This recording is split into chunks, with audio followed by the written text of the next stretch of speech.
Good morning, everyone. My name is Terdis Mariam. I was the co-founder and the editor of the Ghion Journal. Not anymore. About a week ago, I actually stopped. I wrote my last article for the Ghion Journal, and I transitioned. That's not the only change, by the way. If you notice at the new website, this is called Guzo to Healing. And by the way, Guzo means journey. So this is the journey of healing. And it's my name shows up as Theodore Mariam Besewer, right? So I guess this is the first podcast under the Guzo to Healing. So I want to kind of give a background as to why the change and why the new journey and even why the change with my last name. It's actually not a change at all. So my dad's name is Fikar Mariam Million, but he changed it when he was, when he was younger to Fikar Mariam. His first, his real name was Besewer, and he was named after Ras Besewer Samuel, his great grandfather, I believe it was. And Ras Besewer Samuel, was the great. Actually, he was not directly related. He married the great granddaughter of Ate Tildros. So, me changing my last name, unofficially, by the way, and with the government, is still Fikre, the U.S. government, that is, because I'm a U.S. citizen. But for me, and eventually I'm going to change it as well, it's going to be Theodore Mariam Besewer because it's going back to my roots. And in a way, that's what the Guzo to Healing is all about, going back to self. And so let me kind of give a brief overview of what the Guzo to Healing is really about. About 3 months ago, in September, I don't want to get into the full details of it, but I started writing in the Ghion Journal that there was going to be a tsunami, right? And this, by the way, this was not some pie in the sky thinking or disconnected from reality. It was actually based on evidence of something that was taking place at this island called La Palma off the west coast of Spain. And the events that were unfolding were very troubling. I was not the only one that was saying this, by the way. In fact, the UN, and I believe it was November the 2nd, did a global tsunami preparation day. It has never been done before. So obviously, I was not the only one that was saying this. And actually, I think it was Spain that issued a tsunami, warning or some type of be on the lookout for tsunamis. And news outlets, even mainstream media outlets, were openly talking about the potential. So as a consequence, I decided, I work from home, to just take my family on the road and to get away from the coastal areas. But in that process, a road trip, I guess it uncovers, a lot of things that were kind of masked over, right? I'm not going to go into the full details of that, but put it this way: a relationship by yourself is difficult, right? So, like in life, whether it's a relationship within families, within friends, within marriages, you will encounter sometimes a speed bump, sometimes a mountain. And I'm not going to delve into the private matters, but let's just say that's where my Guzo or my healing journey started. And so what I realized, the tsunami, in a way, it was ironic. It came from me personally, and it wasn't necessarily a tsunami made of oceans and waters. It was the issues I've been avoiding my whole life. Because even in the mistake that I made, by the way, when I was writing about the tsunami, is that I wanted to I wanted to save everyone. I told everyone to go, leave. Well, really, that's my journey. It's not my job to save everyone. That's part of my tribulation in life. I try to be a savior to all, but who am I? Especially when I need to address my own issues. Right? There's a lot of components in my life, a lot of traumas I've experienced throughout my youth, and even during my adult life, that I have not necessarily dealt with. And what I found out is that it's easier to help other people than to really address the root causes of your own tribulation. And by the way, I'm not when I talk about the traumas that I've overcome and that I'm dealing with, it doesn't make me some type of a weirdo. Let's put it this way: let he or she that's without pain cast the first stone. To be a human being and to be alive, to live, is by itself trauma. Everyone goes through pain. Everyone. It's just that some admit it and others deny it. And the healthiest people are the ones that actually admit it because they're able to address it. Some people that do some of the, addicts, suicide, people that really completely destroy themselves, is because they never admitted or they never really faced their demons or their traumas. And I was like that for a long time. My form of running away, escapism, was to help other people, to give to people that were not willing to give to me. That became my in a way my pathology. If that's a pathology, I wish the whole world in a way had that pathology, but not really though. Because what I know now, I thought it was a virtue, giving all the time to people that don't necessarily deserve it, and trusting. I used to have the saying, I will trust you by default until you prove me otherwise. What? Now that I look back, I laugh at myself. That's not how it works. That's not how any of this works. You should trust when people earn the trust. You should love when people earn your love. Not me. By default, I love too quickly. I trust too quickly. And what invariably happens is that people take advantage of that. Because nobody likes a carpet. Nobody, and so people like me who give too much. And I'm not saying, like I said, please don't look into this as some type of a virtue. It's not. It's a sickness, actually, to be honest with you. To give too much is just as problematic as to take too much. You're supposed to give enough. Jesus did not say, love your neighbor above yourself. He said, love your neighbor as yourself. If you're on a plane, you put on a mask on yourself before you help other people, right? You feed yourself as you feed other people. Not me. 7 years ago, it's like I never learned these lessons. I think it was 7 or 8 guys live with me for free. I fed them, housed them, clothes, everything. Gave them money. And invariably what would happen is I would cook for everyone. And I would go ahead, you eat first. And so I wanted to eat last. So I would cook for everyone, and then I put my food to the side. And I step outside for a cigarette or something like that, right? When I used to smoke. I come back, my food is gone. They ate that too, right? And that type of, I thought it was malicious. How dare you? I fed you, and then here you are taking my food. I gave you money, and here you are stealing from me. I let you live with me, and here you are disrespecting my house. What I didn't realize is the biggest person that was my enemy in that sense. So the person that was stealing from me the most, the person that was hurting me the most, was not them. It was me.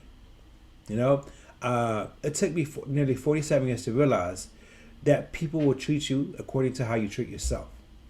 So if you don't love yourself, they're not going to love you. If you don't care for yourself, they're not going to care for you. Who's they? Anyone. Family members, friends, co-workers, complete strangers. In fact, sometimes strangers actually won't do that to you. Like strangers will treat somebody that they do not know, who's very giving, lovingly, until they get to know them. And then they'll walk all over them too. You know that saying Jesus had, that a prophet will not find a home amongst his people, something like that. Has no nation. No, a prophet has no home amongst a nation, something like that. You know why? Because his nation or his people, they know him, right?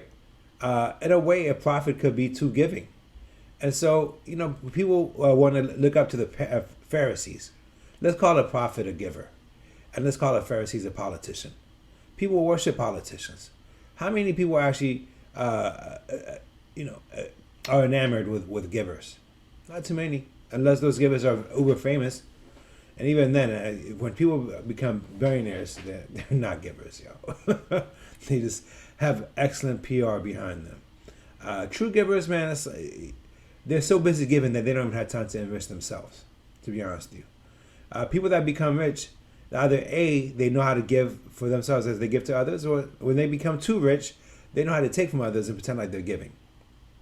So my Guzo to healing, or my journey to healing, started with something that was very painful. The most painful of them. I was homeless 7 years ago. There's a lot of things I witnessed in my childhood. The person that was the closest to me growing up really hurt herself. My father pretty much took his last breath in front of me. It's just, I've seen one after the other. every decade has been a trauma. But yet, God's grace, I've kept my smile, which is the biggest act of defiance, by the way. You, when somebody hurts you, you keep your smile. That's victory by itself. You let somebody take your smile from you, they've defeated you twice. That's why, for me, I'm against this whole like grievance peddling and victimization thing. You know, I have every right to sit up here and say I've been victimized. I'm not a victim. I'm not a victim. I've been victimized, but I'm not a victim. I've been Freudian slip. I'm a victor. You know, when bad things happen to you, you have a choice. You sit up here and say, "Woe is me," or you know, pick yourself back up, feel angry for the moment, dust yourself off, and march forward. Keep going. Keep on that Guzo. You know what I'm saying? So that's where I'm at in life. And so this new venture, the guzotohealing.io, and you can also get to it by .com, but the official one is .io. That's like the new thing going forward for like tech companies. Instead of .com, they're using .io, which I like. This venture, this solo venture, it's my own journey, right? Because in order to heal fully, you really have to do it solo. You can't do it. Two broken people cannot heal each other. That's codependency. Yeah, I would highly advise you before you get into a relationship, make sure you're not going to be fully healed, but just at least know what your traumas are, address them. You know, make sure that you're not loving somebody out of need, but out of want. If that makes any sense, right? You should not want to need. The only entity, or it's not even, the only thing I need in my life is God. Everyone else I want to be with. I want family. I take it back. Well, I don't say need. Like for my son, sacrosanct, right? No matter what, he's my son, and I'm going to take care of him. Outside of that, so kids, right? You have to be there, no matter what. But put your ego to the side. You can't say, "Oh, I'm going to go on a solo healing." No, if you're grown enough to have a child, that's your responsibility. So you just have to figure out how to carve out time for yourself. Outside of that, you don't need anybody, right? You should want to be with somebody. That need is called codependency, right? So for me, this Guzo to healing, I don't know how long it's going to last. Maybe it's a lifetime. Maybe it's a year. Whatever it is. It's a lifetime, actually, to be honest with you. It's a lifetime. But in terms of actually addressing the issues, right? It's at least a year for me. At least a year of inward seeking, of I don't want to say solitary, because I'm not going to be by myself. I'm with family. You'll see me out in public.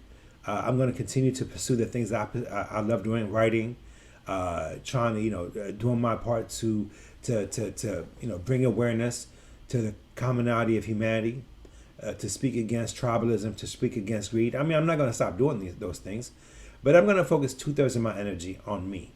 Whereas before, it was almost 99.9% of the time, I was focused outward, and inward was pretty much nil, non-existent. Wrong thing. So this Guzo to healing, what I'm going to write about at this website, is 2/3 of the time the things that I'm kind of overcoming, right? In the hopes that other people that are reading this will also appreciate, because I'm not the only one going through these things. I'm not the only one who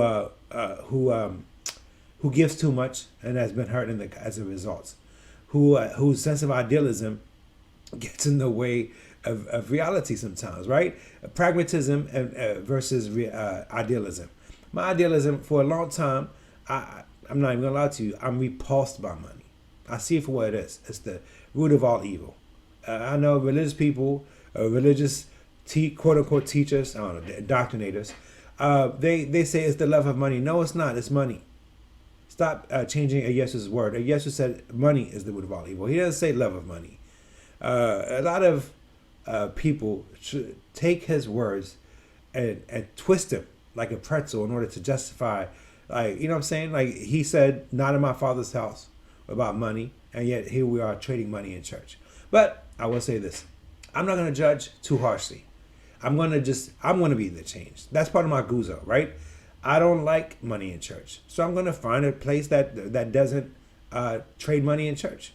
Or if I can't find one, I'll go to church and I won't give money, right? This day of Sabbath, or what Ethiopians call Sinbet, that's supposed to be on Saturday, or Karami. There was an Ethiopian king named Susnios who changed it in the 1600s to Sunday or Ehud, right? Because he became a Catholic. So I'm sorry, in the Ten Commandments, keep the Sabbath as one of the first one, the main ones. Sabbath is on Saturday. Sabbath day, Saturday. So if you change it to Sunday, you're not keeping the Sabbath. You're dishonoring the Ten Commandments. But again, I will not preach that to other people. I will keep the Sabbath. And if other people see what I'm doing and they want to follow, cool. But if they don't, I'm not going to bash. Right? I'm not going to judge anymore. I'm going to just do my part. I'm going to be the change. Yeast. And the Bible says you're not supposed to eat yeast. And Leviticus. Right? You know how many things have yeast in it? Including injera. Yeast is toxic to the body. But yes, it's everywhere. So I'm not going to do it. I can sit up here and preach to people and say, thou shalt not eat yeast. No, it's not my place. My Guzo is my Guzo, their Guzo is their Guzo. It took me 47 years to realize we're not supposed to eat yeast. You know, I'm supposed to have the audacity to tell other people the same thing. That's playing God in people's life. So here's the thing though. Because I stopped eating yeast, I lost 20 pounds in 2 weeks. No, I'm sorry, 22 weeks. 20 pounds in 4 weeks, right? So when people see that, hey, how'd you do it? I'll tell them. I'm not preaching, I'm just sharing. This is my Guzo. I'm changing from being a preacher to just to being the light. Instead of saying, hey, follow me because I am the light. I'm not the light. I'm just a source of light like everyone else. So, I don't have to market these things. I don't have to push these things. So along the way, this is my Guzo to healing, right? I went from being a push marketer to just being the light and being the change I want to see. And what I want to see ultimately is, as it happens for me, I pray that it happens for humanity. Because I know that as I'm going through this process of redemption and renewal, I know that the same thing is possible for everyone else. And so I will continue to write about my for example, I write about a lot about Ethiopia, but for me, Ethiopia is not just a country. It's a concept. It's the essence of humanity. Life was formed, human life in Ethiopia. And Ethiopia was not even the name of the country back then, where I'm from. It was called Aksum. Ethiopia was the entire continent. So in that way, Ethiopia is humanity, right? So when I write about Ethiopia, and just pay attention to the things I write about, it reflects not only in Ethiopia, but here in America, in the UK, in France, in Asia, everywhere. Because the common element of humanity is this. The few have monopolized everything. The 99% or the vast majority of humanity are being squeezed dry. Now, we could do it one of two ways. We could sit up here and spin ourselves into the ghettos of social constructs like ideologies and identities, or we could do it through the Van Hampton way, for example, who says, he went to quote unquote white people. I don't even like these terms, black and white. We're not black, we're not white. We're not colors. We're human beings. We have the same blood in us. This is the identity politics of the West that's just toxic and that's meant to create division. I reject all of it. When my forefathers defeated the would-be colonizers in Battle of Ottawa, they did so because they're united. They didn't go around saying, are you Amara? Are you Oromo? Are you Tagaru? No, they were Ethiopian. And that way, Ethiopian represents humanity to me as well. If we're going to overcome injustice, it will not be because we're saying, are you black? Are you white? Are you left? Are you right? This is divisiveness. This is how they, the few who pillaged the berries around the world only are able to do so because they divide us. So for me, my Guzo of healing is to find oneness within me, and then through that reflect oneness outside. Because the enemy, the enemy. When I say the enemy, by the way, it's not white people, it's not Republicans. The enemy is the spirit of the devil, as far as I'm concerned. That is the spirit of evil that affects everyone, and we all have it within us. By the way, the enemy is within us, within me, within you. Because sometimes we do good, sometimes we do bad. And so in order to overcome the global enemy, we have to overcome the inward enemy, right? So that's my Guzo of Healing. That's what Guzo to Healing.io is about. That's when we write about going forward. So, I hope you bookmark the website. Just go to Guzo number 2 and then healing.io. All right, and you can follow us on Twitter as well, Guzo to Healing, and then the hashtag is Guzo to Healing. You can follow me on Twitter. It's Teodrose, Teodrose, and then number 3. And I believe it's the same thing on Instagram and all that kind of stuff. All right, so that's what Guzo to Healing is about. I'm excited about this journey. I hope you join this journey, and I hope as you see things that inspire you, whether it's putting the yeast aside or putting believing in oneness above divisiveness, these various things that I'm going to share along the way. I hope not only that it helps me as I do these things, that it helps you too, because there's two ways of looking at these things in this world. I learn a lot from people. I'd say 80% of the stuff that I've picked up over the years is not even about books, and I've read a lot of books. It's just had conversations with people, and when they tell me about what has helped them, I pick up on it. There's no need to keep bumping your head into the with a 4x4. If you can learn from other people, do so. So I'm more than humble enough to learn from other people, and so I hope as you're watching these videos going forward, and that you pick up some things from me as well, and in order to avoid some of the pitfalls that I've fallen into. All right, thank you again. My name is Teodrose Mariam Besawer. You can just call me Teodrose, and I'll see you on the flip side. I'll see you on the flip side.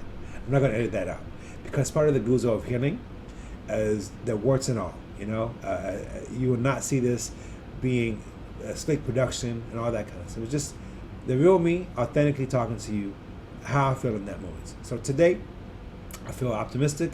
There's a lot of things I want to get done. Maybe next time I might be sad because I haven't seen my son in a couple of days or a couple of weeks, because there's some stuff that's going on right now. And so, it's, you're going to see the real me.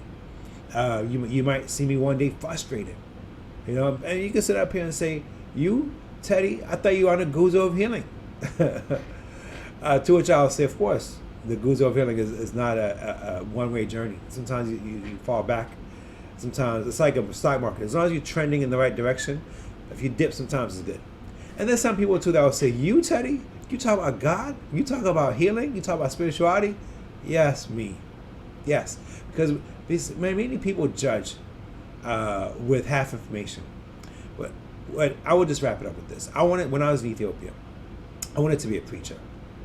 In fact, I wanted to be like Jimmy Swaggart. That even before I came to America. I used to read the Bible a lot. There's a deep sense of spirituality about me. But what happened is, Jimmy Swaggart, when he got caught with a prostitute, I found out when I was like 9 or 10 years old, it really shattered me. So that I gave up on that. Then I would go to church and I would see some stuff that was just inconsistent. And so my mom was going through a lot of tribulation. So I went the other way. I went to the wilderness. And I spent close to 40 years testing the boundaries. And what I've realized now is that, even the 10 Commandments, for example, they're there not because God is some type of dictator. It's for our own benefit.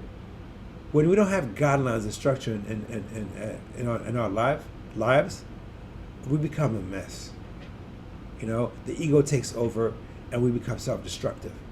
So for me, the past month and a half, I pray every day. I do what's called a sigdet when you get on your knees, get back up. I started doing cold showers, like freezing cold water. Like I work out and then I do cold showers.